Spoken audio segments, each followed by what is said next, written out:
После пробното гласање на претходните избори, слепите лица на овие избори ќе можат самостојно да гласаат со помош на шаблони со Браево писмо, кои се обезбедени за сите избирачки места или вкупно 3480.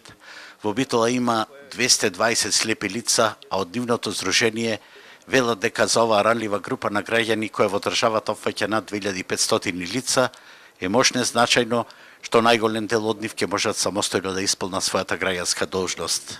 Мораме стандардите да ги држим. И овој шаблон е стварно нешто новина и убаво за слепите лица. Претходните избори која беа, гласав со сопругата. Али сега самостојно. Ќе имаме шаблони и го пипуваш, одиш со прстите. Ги опипуваш, имаш реден број на Браво напишано, 1, 2. Браевото писмо јас го знам со 70% да речем. Тие што не знаат, мора да гласаат со помош.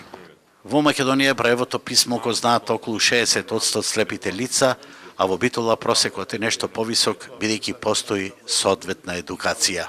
Членството кој го знае Браевото, бидејќи повеќето се лица кои учеле во Димитар Влахов, и тие лица сите го знаат. Чак од тие лица имаме магистер на право, од тие лица имаме психолог кој завршил, од тие лица имаме Весна Саврониевска која е со висока медицинска, кој завршиле Данка Муловска исто. Покрај слепите лица посебни технички услови за гласање ќе имаат и инвалидите во количка, за чии потреби се обезбедени специјални пошироки паноа. Меѓутоа, кај нас архитектонските бариери и натаму се сериозна пречка за самостојност на овие лица, а како што велат, сепак најтешко им паѓаат предрасудите на граѓаните, институциите и пошироката заедница, кои за жал се уште се присутни.